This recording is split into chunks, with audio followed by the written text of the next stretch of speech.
Hello friends, welcome to my YouTube channel.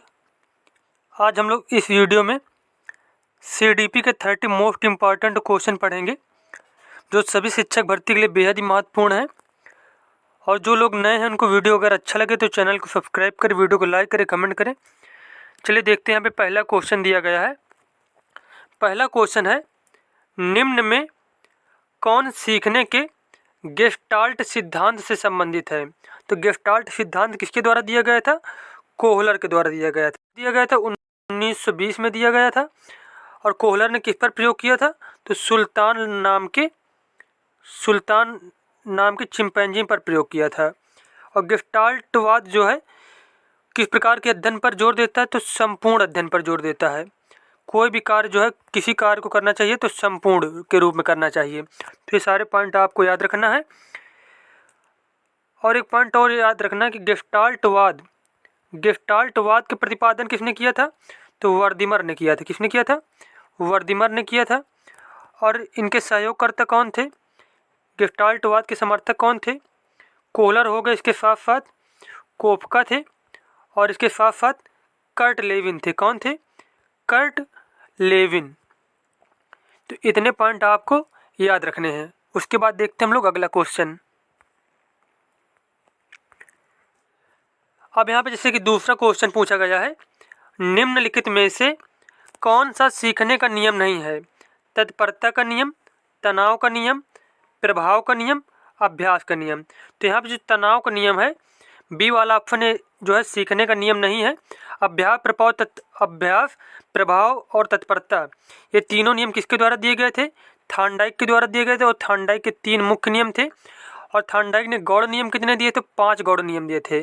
5 Gaur नियम, 3 मुख्य नियम दिए थे। उसके बाद तीसरा प्रश्न है यहाँ पे, मूल्यांकन प्रक्रिया का सोपान है। उद्देश्य का निर्धारण, उद्देश्यों की प्राप्ति के लिए अध्ययन अध्यापन क्रियाओं का निर्धारण, मूल्यांकन की प्रविधियों का चयन एवं निर्माण, उपयुक्त सभी। तो मूल्यांकन प्रक्रिया के सारे काम होते हैं, तो इसका आंसर हो जाएगा उपयुक्त सभी।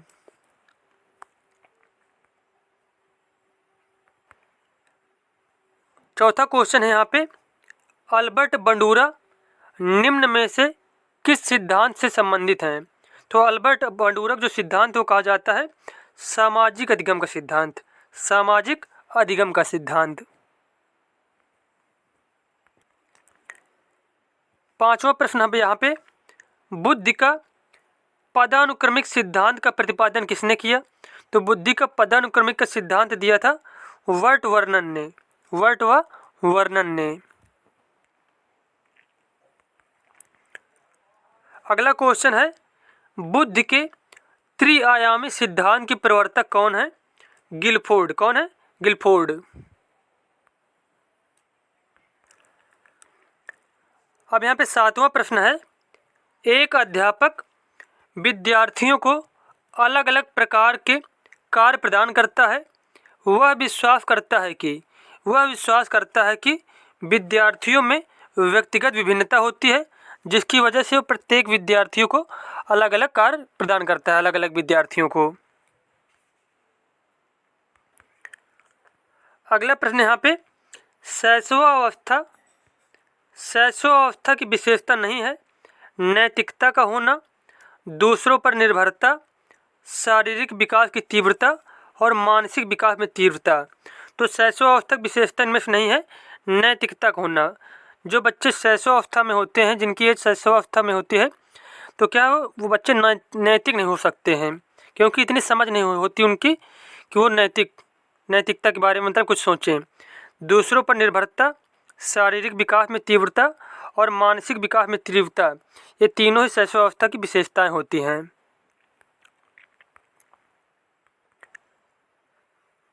अगला प्रश्न है यहाँ पे, गार्डनर के बहुबुद्धि सिद्धांत के अनुसार वह कारक जो एक व्यक्ति के आत्मबोध में सबसे अधिक योगदान देता है वह हो सकता है, तो वह हो सकता है अंतःवैयक्तिक बुद्धि। गार्डनर ने मुख्य रूप से 7 प्रकार की बुद्धियां बताई थी। उनमें से जो अंतःवैयक्तिक बुद्धि थी, उसमें से व्यक्ति खुद के विचारों को जानने में सक्षम होता है। और बात की जाए अंतर्व्यक्ति बुद्धि की, अंतराव्यक्ति बुद्धि की, तो अंतराव्यक्ति बुद्धि में क्या होता है कि व्यक्ति जो होता है दूसरों के विचारों को समझने में निपुण होता है। तो अंतरावैयक्तिक बुद्धि जिनमें अधिक मात्रा में पाई जाती है, वो लोग दार्शनिक जैसे कि मनोवैज्ञानिक इस तरीके के लोग बनते हैं।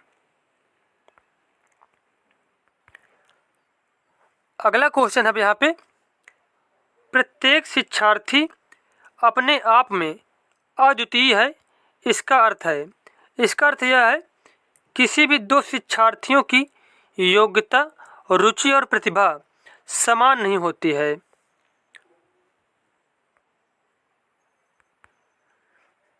अगला क्वेश्चन यहाँ पे है, बोलने को प्रभावित करने वाले गतिक विकार को कहा जाता है। बोलने को प्रभावित करने वाले गतिक विकार को कहा जाता है अप्रेक्सिया। क्या कहते हैं? अप्रेक्सिया।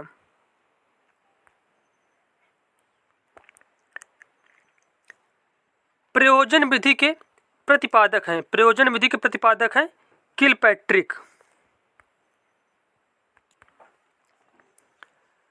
कक्षा कक्ष का वातावरण होना चाहिए मित्रतापूर्ण होना चाहिए।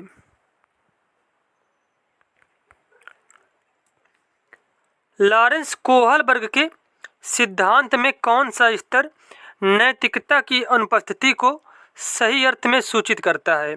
तो नैतिकता की अनुपस्थिति को सही अर्थ में सूचित करता है स्तर फर्स्ट, स्तर फर्स्ट। विकृत लिखावट से संबंधित लिखने की योग्यता में कमी किसका एक लक्षण है? तो विकृत लिखावट से संबंधित जो विकार है उसे कहते हैं डिस्ग्राफिया। क्या कहते हैं इसको? डिस्ग्राफिया कहते हैं।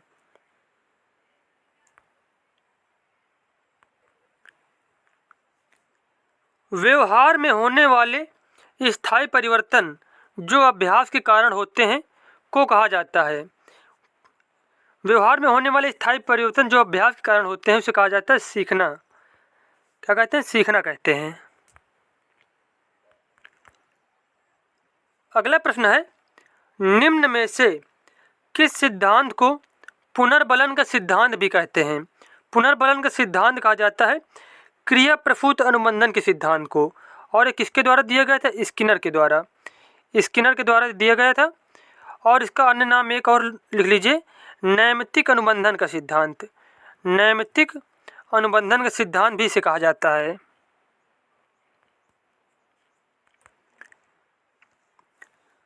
निम्न में से कौन सी अवस्था ब्रूनर के संज्ञानात्मक विकास सिद्धांत का अंग नहीं है? प्रतिबिंबात्मक अवस्था, अंतःप्रज्ञ अवस्था, क्रियात्मक अवस्था, संकेतात्मक अवस्था।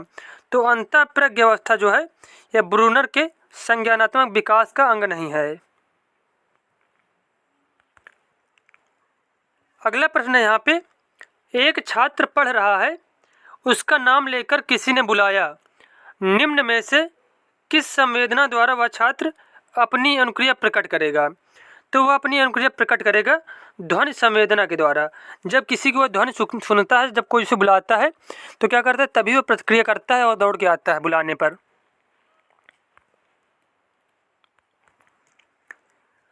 अगला क्वेश्चन यहाँ पे, आकलन का प्राथमिक उद्देश्य क्या होना चाहिए? आकलन का प्राथमिक उद्देश्य होना चाहिए संबंधित अवधारणाओं के बारे में बच्चों की स्पष्टता तथा भ्रांतियों को समझना। नेक्स्ट क्वेश्चन यहाँ पे है, सीखने का पठार सीखने की प्रक्रिया के मुख्य अभिलक्षण हैं जो उस स्थिति को प्रकट करते हैं जिसमें सीखने की प्रक्रिया में कोई उन्नति नहीं होती। यह कथन किसका है? यह कथन है रॉस का। उसके बाद नेक्स्ट क्वेश्चन है यहाँ पे, मॉन्टेसरी शिक्षा पद्धति का एक आग्रह है। मतलब मॉन्टेसरी शिक्षा पद्धति है जो वह कौन सी भाषा में शिक्षा देने के लिए प्रेरित करती है? तो मातृभाषा में शिक्षा देने के लिए प्रेरित करती है बच्चों को।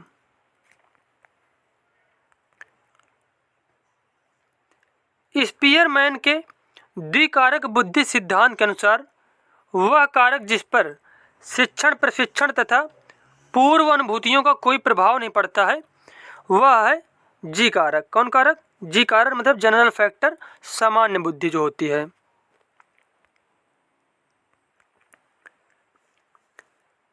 किसी वयस्क के आक्रामक व्यवहार को देखने मात्र से बच्चे आक्रामकता सीख लेते हैं, यह विचार किसका है?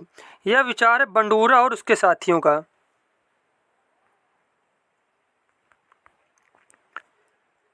वस्तुओं का आदान प्रदान करना किस विकास के अंतर्गत आता है?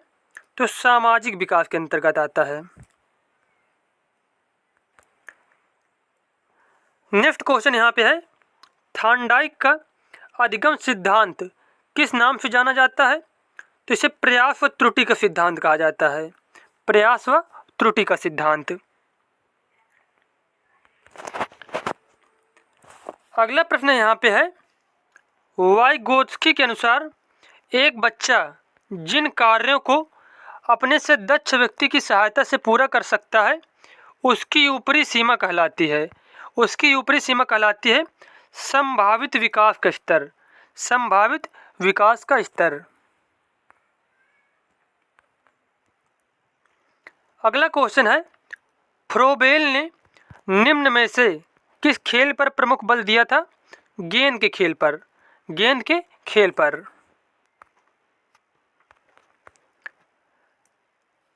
बाल अंतर्बोध एपरसेप्शन परीक्षण का निर्माण किसने किया था? बेलक ने। किसने किया था? बेलक ने। और यहाँ पे 30 नंबर और लास्ट क्वेश्चन है, सामाजिक प्रत्याशाओं के अनुरूप व्यवहार की योग्यता का अधिगम सामाजिक विकास कहा जाता है। यह कथन किसके द्वारा दिया गया था? तो यह कथन दिया गया था हरलाक के द्वारा। किसके द्वारा? हरलाक के द्वारा।